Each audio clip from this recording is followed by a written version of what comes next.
que je dois faire. Je ne peux vivre sans toi. Je ne peux vivre sans toi.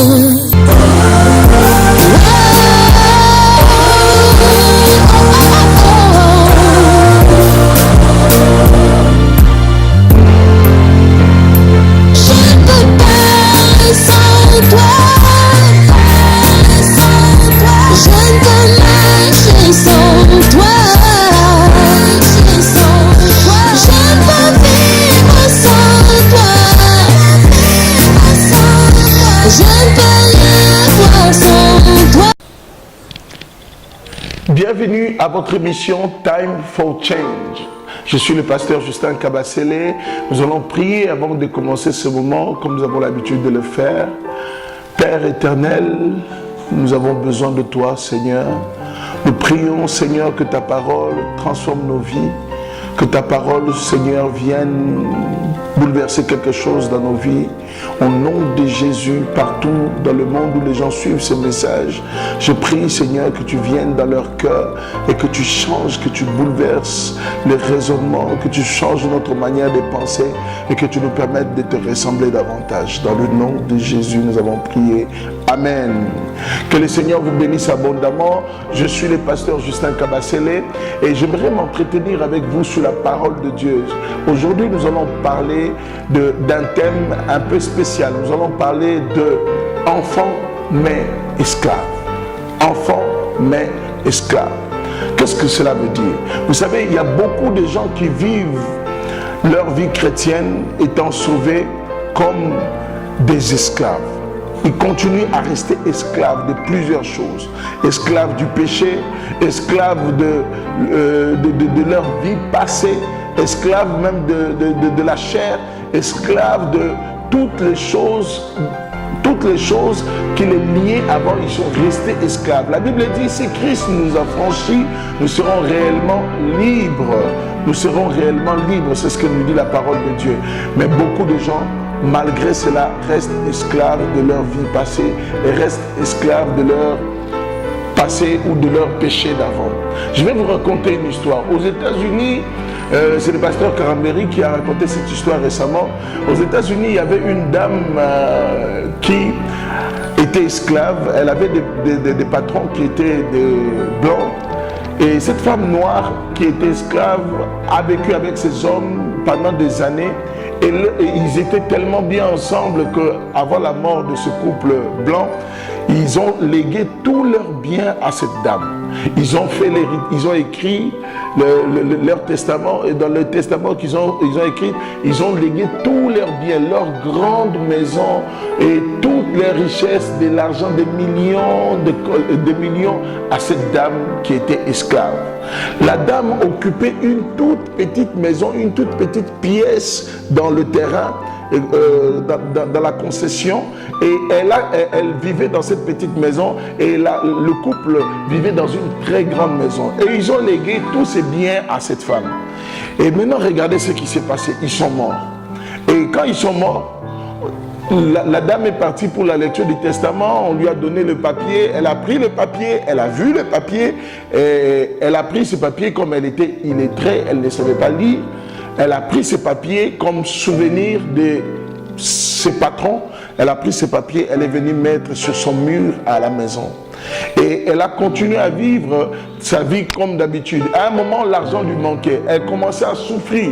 Elle souffrait tellement beaucoup. Elle commençait à passer par des moments tellement difficiles qu'elle n'allait plus à l'église. Et le pasteur de l'église vient la voir à la maison. Le pasteur lui demande, mais madame, qu'est-ce qui se passe? Qu'est-ce qui ne va pas chez vous? Pourquoi vous ne venez plus à l'église? La dame dit au pasteur, mais pasteur, moi je n'ai pas de quoi manger, je souffre et vraiment c'est difficile. Depuis que mes patrons sont partis, j'ai vu vraiment des moments très difficiles. Le pasteur, ne sachant pas que la dame avait hérité de beaucoup d'argent, le pasteur dit à la femme, mais pourquoi vous n'êtes pas venu à l'église? On pouvait vous trouver une solution pour vous aider. Même à l'église, on aurait pu faire des collectes pour vous donner quelque chose à manger. La dame dit, bon, ça me gêne un peu de venir demander, mais bon. Le pasteur maintenant en train de discuter avec la dame, il tourne et sur le mur, il voit le testament. Quand il regarde ce testament, il voit que la dame a hérité de beaucoup de choses. Elle prend ce testament. Elle dit à la dame, je peux vous emprunter ça. La dame lui dit, oui, mais il faut me ramener ça. C'est le souvenir de mes patrons qui sont morts. Elle, dans sa tête, c'est juste un souvenir de ses patrons qui sont morts. Le pasteur prend le testament, va avec jusqu'à la banque et arrivé à la banque, on dit au pasteur, mais ça fait longtemps qu'on cherche cette femme. Elle a des millions de dollars dans son compte bancaire. Ici, on lui a légué beaucoup d'argent et la maison, la grande maison lui appartient. Et le patron, le pasteur vient récupérer la dame, l'amène jusqu'à la banque et dit, la dame arrive à la banque, on dit à la dame, mais vous avez des millions, vous avez beaucoup d'argent qui vous appartiennent, mais cet argent est resté ici, ça fait longtemps qu'on n'a pas de vos nouvelles, on ne sait pas qu'est-ce que vous vivez même. La dame, on lui dit, mais non, tout cet argent vous appartient, est-ce que vous pouvez demander quelque chose? La dame dit, je veux juste que vous puissiez me donner 10 dollars. Mais on dit à la dame, mais vous avez des millions, vous pouvez manger. La dame dit, mais lorsque mes patrons étaient là, je me contentais de 5 dollars. Donc, si vous me donnez 10 dollars, ça peut suffire. Vous voyez, beaucoup de gens, beaucoup de chrétiens vivent avec toutes les grandes richesses, mais ils ne savent pas. La Bible dit que mon peuple périt par manque de connaissances. Ne pas savoir, c'est une grave erreur. Ne pas savoir peut faire en sorte que quelqu'un qui est un enfant de la maison, un héritier, mais il va rester un esclave. Parce qu'il n'est pas au courant, parce qu'il n'a pas l'information, parce que l'information ne lui est pas encore parvenue. Aujourd'hui, je vais vous parler de cela. Il y a beaucoup de choses que vous manquez. Il y a beaucoup de choses que vous ne vivez pas avec Dieu parce que vous n'avez pas l'information de qui vous êtes. Vous êtes des héritiers, vous êtes des enfants, mais vous êtes très souvent, vous vivez vos vies comme des esclaves de votre vie du passé. Écoutez-moi bien, le Seigneur veut vous délivrer de votre vie passée. Le Seigneur veut vous délivrer de votre esclavage. La Bible dit que prenez sur vous mon joug qui est léger, et le Seigneur nous appelle à vivre dans la liberté. Dans la liberté, il est venu nous sortir de l'esclavage de notre vie passée. La Bible nous dit dans Galates chapitre 2, le verset 1er au verset 2, la Bible dit, or aussi longtemps que l'héritier est enfant, il ne diffère en rien d'un esclave. Or, aussi longtemps que l'héritier est un enfant, l'apôtre Paul dit, il n'est pas différent d'un esclave. C'est lui l'héritier, c'est lui l'enfant de la maison, c'est lui qui hérite de tout ce que le père a dans sa maison, tout ce qu'il y a dans la maison, la télé, tous les biens de la maison lui appartiennent, mais il ne peut pas posséder ces choses parce qu'il est un enfant. Et le texte continue en disant, mais il est sous des tuteurs et des administrateurs jusqu'au temps marqué par le Père. Le temps marqué par le Père est déterminé par notre niveau de croissance, par notre niveau de maturité. Aussi longtemps que l'héritier est un enfant, vous ne pouvez pas prendre votre téléphone portable que vous avez acheté à un grand prix, le donner à un enfant, il va les fouler aux pieds. Bien qu'il soit l'héritier de vos biens, bien qu'il soit propriétaire de tous vos biens, vous ne pourrez pas prendre quelque chose qui vous a coûté cher et donner à un enfant qui a juste 6 mois, il va prendre, il va laper, il va manger et il va salir cette chose et il va même le casser. C'est la même chose avec notre vie. Beaucoup de gens se mettent à prier, crier. Il y a même des gens qui jeûnent, qui pleurent à Dieu. Écoutez-moi, avec Dieu, on ne saute pas de classe. On ne passe pas à la classe supérieure si on n'a pas fini la première année. Avec Dieu, on ne triche pas. Il n'y a pas moyen de tricher, il n'y a pas moyen de faire autrement. Avec Dieu, on y va pas à pas. On y va pas à pas avec Dieu et Dieu lui-même nous amène pas à pas jusqu'à nous faire rentrer dans notre héritage. Mais il est important pour tous les chrétiens de grandir en maturité. Nous devons grandir en nous-mêmes pour arriver à posséder toutes les choses que Dieu a prévues pour nous. J'ai l'habitude de dire ce texte qui est très important pour tous les chrétiens. La Bible nous dit La Bible nous dit qu'il a prévu. La Bible nous dit nous sommes son ouvrage ayant été créés pour de bonnes œuvres que Dieu a prévues d'avance afin que nous puissions les pratiquer. La dernière fois, la semaine dernière, nous avons parlé de la bénédiction de l'Éternel est capable de rendre l'homme riche et ne se faire suivre d'aucun chagrin. Vous devez comprendre une chose, qu'il y a des choses, dans le plan de Dieu, Dieu n'a pas envoyé l'homme sur terre pour que l'homme puisse vivre sa vie sur terre et souffrir. Mais aussi longtemps que l'héritier, c'est-à-dire qu'il y a un testament et le testateur meurt et tous les biens du testateur maintenant parviennent à l'héritier. Aussi longtemps que l'héritier qui est propriétaire de tous les biens reste un enfant, tous ces biens ne peuvent pas lui appartenir. Il sera dans la maison comme un esclave. Il va vivre dans la maison, il est le propriétaire de tout, mais il est un esclave parce qu'il reste un enfant, il ne saura pas bien gérer ces choses. Ce que je suis en train de vouloir vous dire, c'est que votre maturité influence beaucoup toutes les choses que vous demandez à Dieu. Si vous ne grandissez pas dans votre intimité avec Dieu, vous allez continuer à jeûner, à prier, à demander des choses, à crier au Seigneur, à passer du temps à faire des choses. Vous allez à l'église, les pasteurs vous disent des paroles et vous criez Amen, mais vous ne voyez rien changer dans votre vie parce que le changement de votre vie dépend beaucoup de votre maturité. Les promesses de Dieu sont liées à votre maturité et à votre marche de chaque jour, à votre mode de vie de chaque jour. Vous devez bien comprendre cela. La Bible nous dit dans Jean chapitre 1 verset 12, à tous ceux qui ont cru en son nom, il leur a donné le pouvoir de devenir enfants de Dieu. Être un enfant de Dieu, ce n'est pas simplement aller à l'église dimanche matin. Être un enfant de Dieu, c'est tout d'abord un pouvoir. C'est tout d'abord un pouvoir. Nous allons le comprendre dans les messages qui viennent, dans les messages qui vont venir dans la suite. Je vais bien vous parler de c'est quoi un enfant de Dieu. Aujourd'hui, nous allons plus parler de l'héritier et de comment on peut être un héritier mais continuer à vivre sa vie comme un esclave. Mais il est important que vous puissiez comprendre que vous êtes tout d'abord des enfants de Dieu. Vous n'êtes pas sauvés pour servir d'abord, mais vous êtes sauvés parce que vous devez aller au ciel et parce que vous êtes des enfants de Dieu. Et l'esclavage, c'est quoi? L'esclavage, c'est tout d'abord un état d'esprit. L'esclavage, c'est une manière de vivre et une manière d'être. Il y a beaucoup de gens qui sont esclaves de leurs péchés, mais ils sont d'abord esclaves dans leur tête parce qu'ils ne savent pas qui ils sont en Jésus-Christ. Il est important de savoir qui nous sommes en Jésus-Christ. L'Esprit de Dieu vient habiter en nous. L'Esprit de Dieu tout-puissant, le Dieu qui a créé le ciel et la terre, le Dieu qui a vécu en Jésus-Christ par le Saint-Esprit pendant 33 ans sur terre sans péché. Ce même esprit qui a habité en Christ Jésus, ce même esprit habite en vous. Ce même esprit dort avec vous, se réveille avec vous, va avec vous au travail ou à l'école. En tant qu'enfant de Dieu, l'Esprit de Dieu marche avec vous. Et si vous marchez avec l'Esprit de Dieu, pourquoi vous continuez à rester esclave du péché? Pourquoi vous continuez à rester esclave du péché ou esclave de votre vie passée?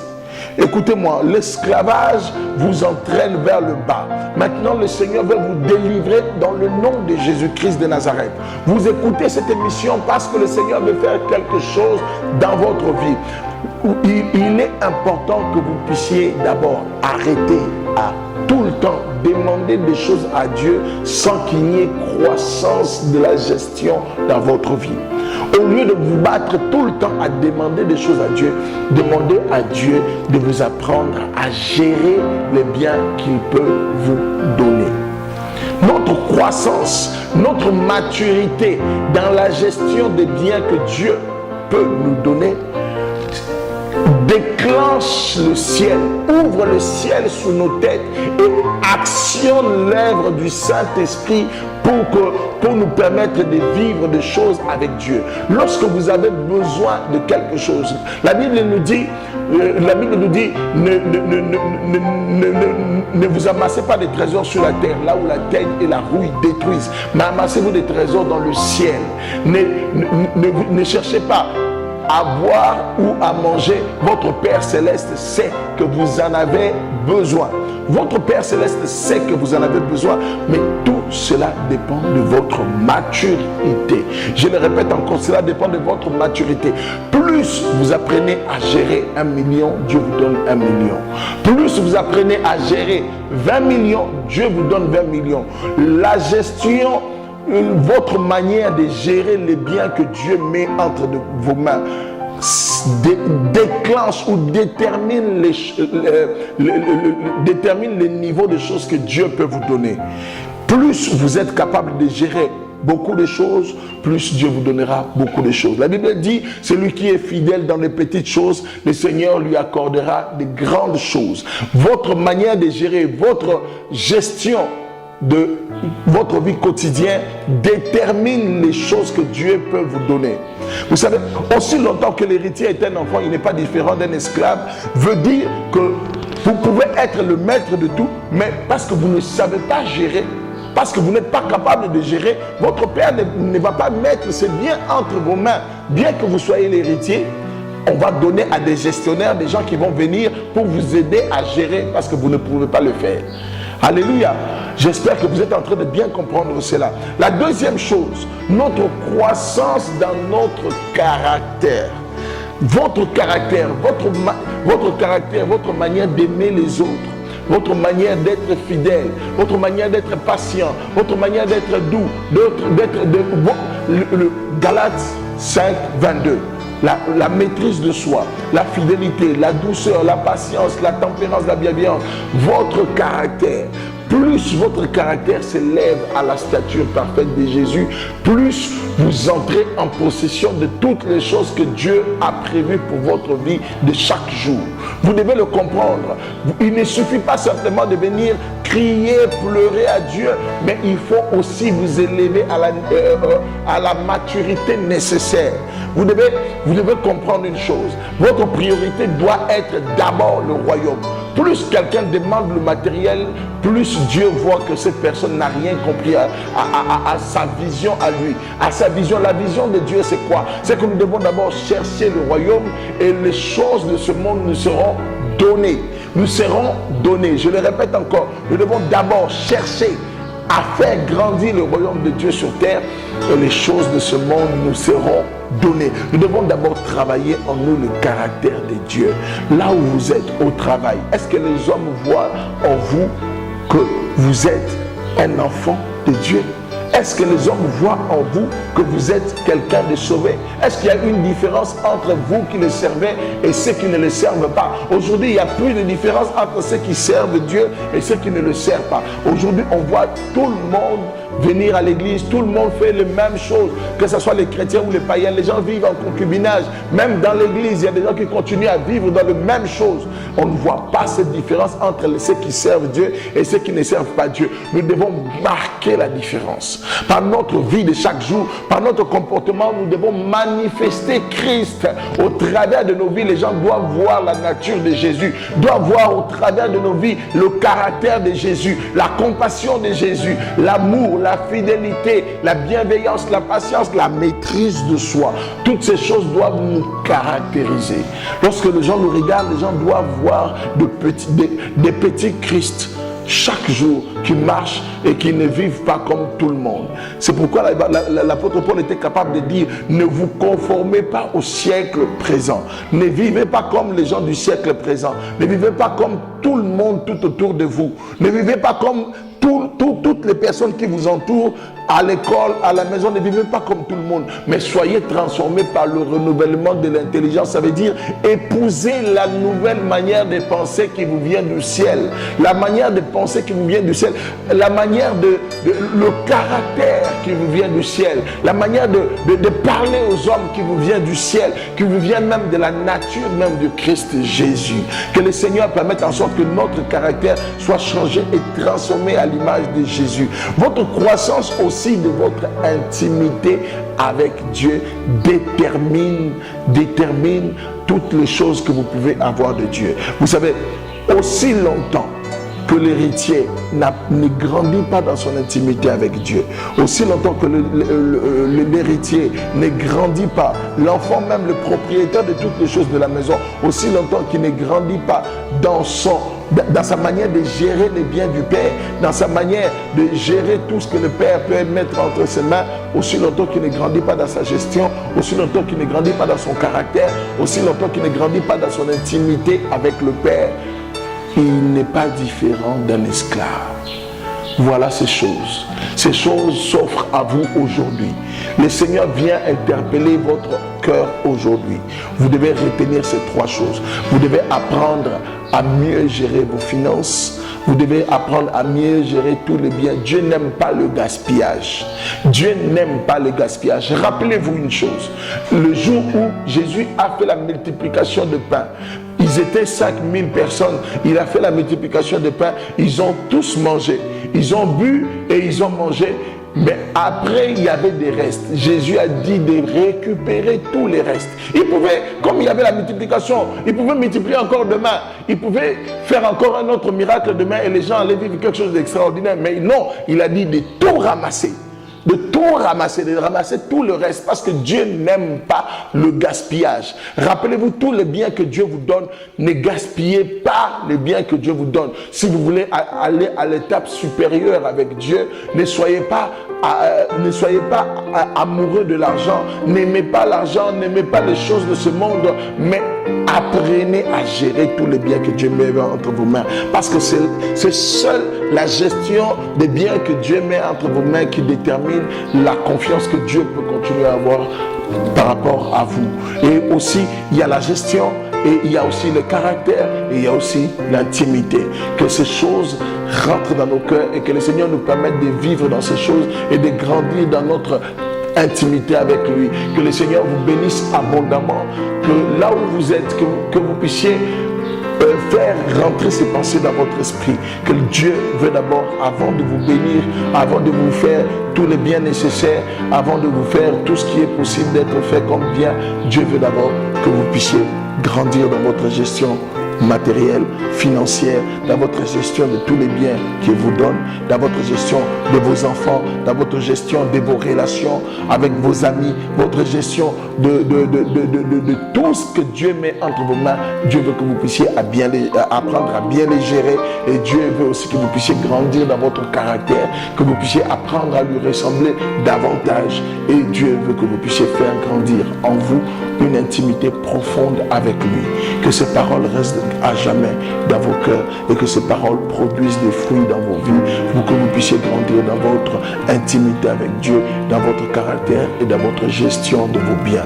Dans le nom de Jésus, je vous bénis. Que le Seigneur vous bénisse abondamment. J'aimerais prier avec vous. Si vous avez écouté ce message et que ce message a touché votre cœur, j'aimerais maintenant que vous puissiez prier avec moi.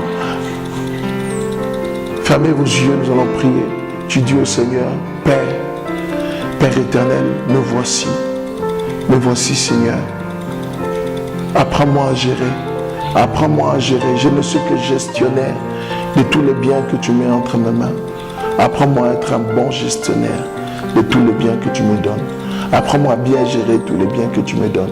Apprends-moi, Seigneur, à bien gérer mes relations avec les membres de ma famille. Apprends-moi à bien gérer, Seigneur, mes relations avec les membres de mon église. Apprends-moi à bien gérer mes relations avec mes enfants, ma famille, avec tous ceux qui m'entourent. Apprends-moi à gérer tout l'argent que tu mets entre mes mains. Apprends-moi à gérer tous les biens, les voitures, les maisons, tout.